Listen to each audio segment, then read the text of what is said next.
मृत्यु के बाद वाले शरीर में बस केवल यही तीन तत्व बचते हैं। अग्नि के तत्व के कारण ही लोग उस आत्मा जैसी चीज को कभी कभी देख सकते हैं। पृथ्वी पर रहने वाले जो लोग हैं वह उन चीजों को आसानी से इसलिए नहीं देख पाते क्योंकि वो अलग डायमेंशन पे एग्जिस्ट कर रहे हैं।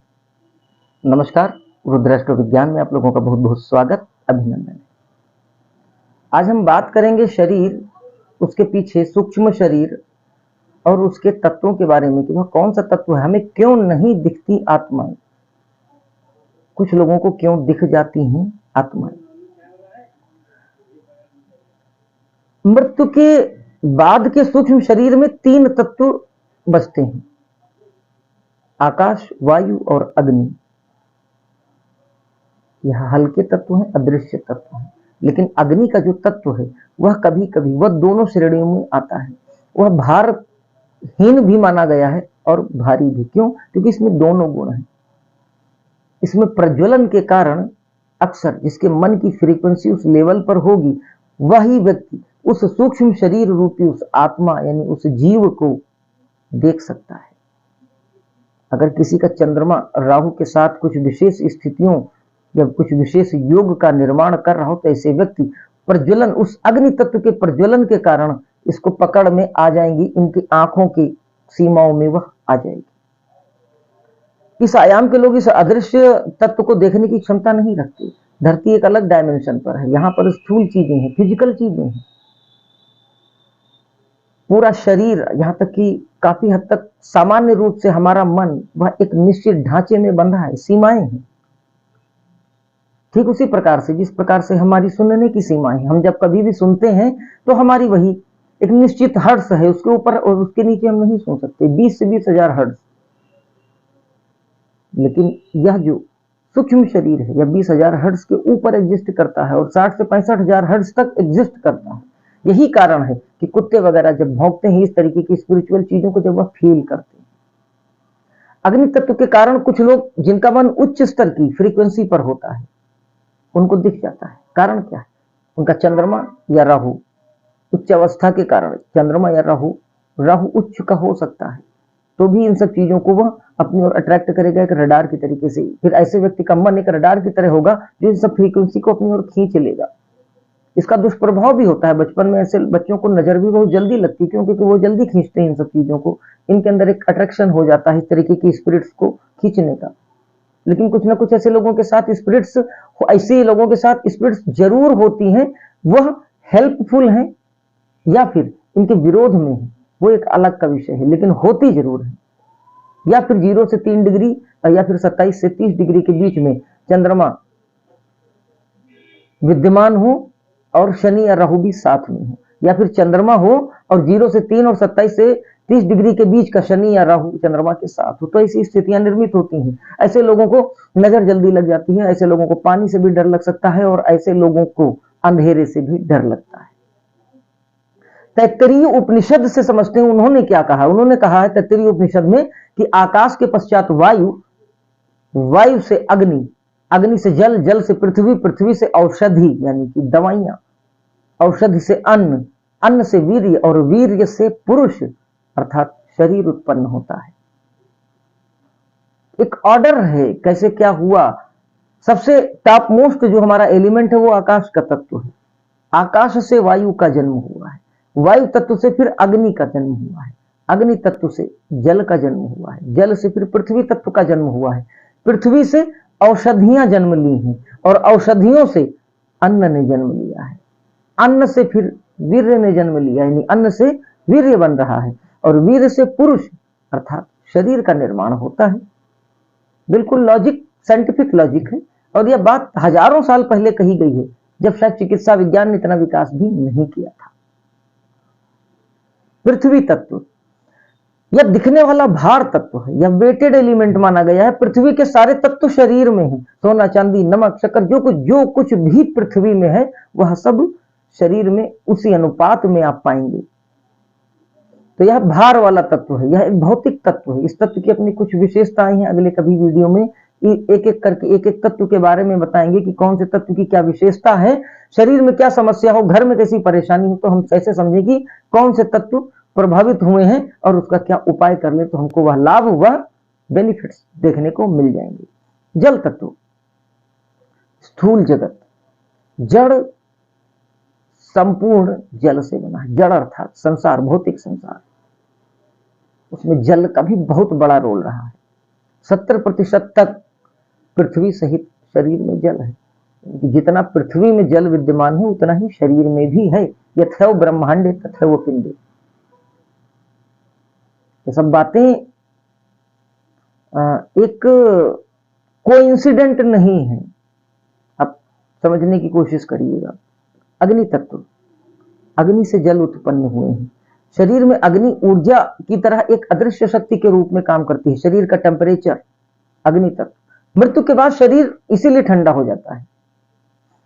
मैंने बताया कि वायु, अग्नि और आकाश, यह तीन तत्व स्थूल शरीर की जब मृत्यु होती है तो सूक्ष्म शरीर के साथ यह तीनों तत्व चले जाते हैं। तो जब अग्नि का तत्व चला गया तो शरीर का टेम्परेचर भी निकल जाएगा। इसी कारण मृत जो शरीर होता है वह ठंडा हो जाता है।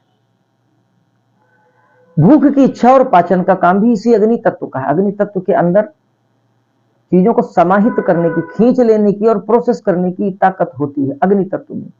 तो यह हमारे शरीर में भूख को रिप्रेजेंट करती है। अग्नि तत्व के कारण ही हमें भूख का अनुभव होता है और हम जो खाते हैं, वह जो पचता है भोजन, उसके पीछे इसी तत्व का रोल होता है। अतः सूक्ष्म शरीर भी इसी तत्व के कारण भूख का अनुभव करता है। क्यों? क्योंकि उस सूक्ष्म शरीर के साथ ही अग्नि का तत्व गया। अग्नि का तत्व जो है वह भूख का तत्व है।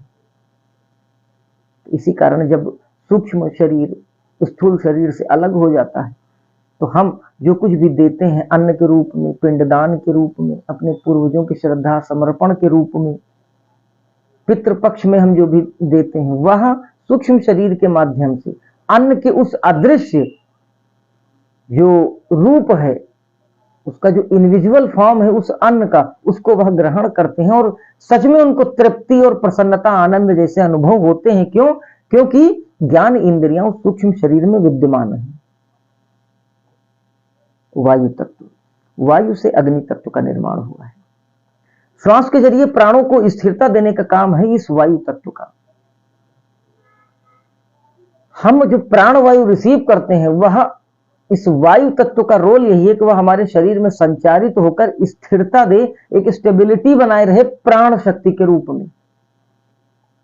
पृथ्वी के जीवों में प्राण तत्व वायु के कारण विद्यमान रहता है। क्योंकि धरती के जो जीव हैं, धरती का जो जीवन है, उसमें प्राण ऊर्जा यही है। वायु तत्व के माध्यम से हम प्राण ऊर्जा को संचारित करते हैं और जीवित रहते हैं। लेकिन अलग अलग ग्रहों पर अलग अलग प्रकार की प्राण ऊर्जाएं होंगी और अलग अलग प्रकार के तत्व होंगे जो उनके ग्रह के वातावरण के अनुरूप प्राण ऊर्जा को उनके शरीर तक पहुंचाते होंगे। शरीर का रूप, रंग, आकार, प्रकार चाहे जैसा हो, लेकिन कोई ना कोई हर ग्रह पर विद्यमान जो भी जीवन है, उस जीवन में जो भी प्राण की ऊर्जा है वह किसी न किसी माध्यम से निश्चित तौर पर कनेक्ट रहती है। आकाश तत्व यह सबसे शीर्ष का तत्व है, टॉप मोस्ट तत्व है। ज्योतिष की एक बात आपको और बता दें कि पृथ्वी, जल, अग्नि और वायु, यह जब 4 प्रकार की ज्योतिष में राशियां पाई गई हैं, तत्व पाए गए हैं, ग्रहों में भी तत्व पाए गए हैं, लेकिन आकाश का तत्व रेयरली ज्योतिष में कहीं माना गया है।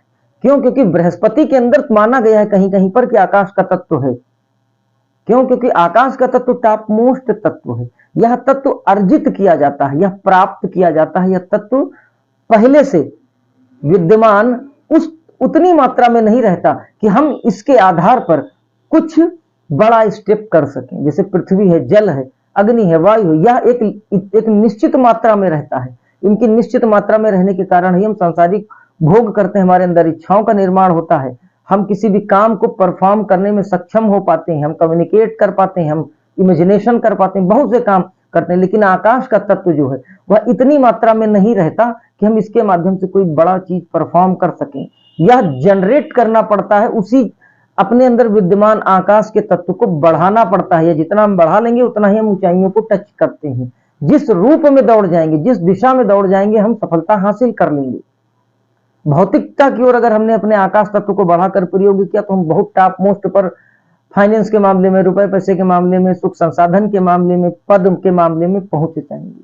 आध्यात्म में अगर हमने इस आकाश के तत्व का प्रयोग किया तो हम इतनी ऊंचाइयों पर पहुंच सकते हैं कि हम त्रिकालदर्शी हो सकते हैं। यह बात आपको हास्यास्पद हो सकती है, लेकिन आप जानकारी इकट्ठा करिए, उसके बाद फिर बताइएगा कि मेरी कही बात सही है या गलत। जिसको अनुभव हुआ है केवल वही समझ सकता है कि ये तत्व क्या है और क्या त्रिकालदर्शी होना सच में एक भ्रमात्मक बात है या सच में ऐसा हो सकता है। खैर, इन पांचों तत्वों के ऊपर बताया गया है ओम का परम तत्व, यह ब्रह्मांड का तत्व है और इसी तत्व से सारे तत्व कनेक्टेड रहते हैं। इसी कारण धरती पर उत्पन्न होने वाला प्रत्येक जीव ब्रह्मांड की कहीं ना कहीं उस ऊर्जा से कनेक्टेड है, उस परम तत्व से, ओम से कनेक्टेड है। हमारे शरीर में जो पांचों तत्व विद्यमान है वह सीधे तौर पर ओम से कनेक्टेड रहते हैं और यह ब्रह्मांडीय ऊर्जा है। यही कारण है कि धरती पर जितना कुछ घटित होता है वह कहीं ना कहीं ब्रह्मांड से संचालित होता रहता है। इसीलिए यथैव ब्रह्मांडे तथैव पिंडे की अवधारणा बताई गई है शास्त्रों में। तो अगर केवल ओम का जाप ढंग से विधिवत किया जाए तो हम उस ब्रह्मांडीय ऊर्जा को सकारात्मक रूप से अपने शरीर में प्रवेश कराएंगे और अगर यह ऊर्जा निरंतर बनती रहे और संतुलित रहे तो रोग दोष, यानी हम आकाश के उस तत्व को बढ़ा रहे होंगे तो आप जिस दिशा में आगे बढ़ना चाहेंगे उस दिशा में आगे बढ़ जाएंगे, टॉप पे पहुंच जाएंगे। चाहे आप आध्यात्मिक उन्नति करना चाहें, चाहे सांसारिक या भौतिक उन्नति करना चाहें, हर तरह की उन्नति में यह आकाश तत्व आपका सपोर्ट करेगा। अगर आप ओम का उच्चारण करते हैं, विधिवत मन से करते हैं, तो आपके अंदर वह आकाश का तत्व विद्यमान रूप में जितने भी अवस्था में है वह उसको विकसित कर देगा, आकाश का तत्व बढ़ा देगा। और आकाश तत्व के ही अनुपात में यह ओम का तत्व, क्योंकि पृथ्वी का शरीर है तो आकाश तत्व के साथ ही साथ वह चारों और भी तत्वों का समावेश संतुलन के साथ बढ़ाएगा और आप जो भी चाहते हैं वह पूरा करा देगा। ओम में इतनी ताकत, इतनी ऊर्जा विद्यमान है। प्रयोग करके देखें, कोई नकारात्मक रिजल्ट ना देने वाला प्रयोग है, सब कोई जरूर करे, करके फिर बताइएगा कि इस ओम के तत्व को करने के 41 दिन के बाद आपका क्या एक्सपीरियंस रहा। तो आज इस मिस्टीरियस टॉपिक पर हम लोगों ने बात की, समझने की कोशिश की। अगर आपको लगता है कि कोई टॉपिक मुझसे छूट गया है या कहीं पर कोई कमी रह गई तो आप मुझे कमेंट के माध्यम से जरूर अवगत कराएं। आपके जो भी कमेंट्स होंगे उनका मैं हार्दिक स्वागत करता हूं। मैं अपेक्षा करता हूं कि आप लोग जरूर बताएंगे कि क्या प्रतिक्रिया है इस वीडियो के बारे में आपकी। तो इस वीडियो को यहीं विराम देता हूं। अगले फिर किसी ज्ञानवर्धक वीडियो में आपसे भेंट होती है, तब तक के लिए जय महाकाल।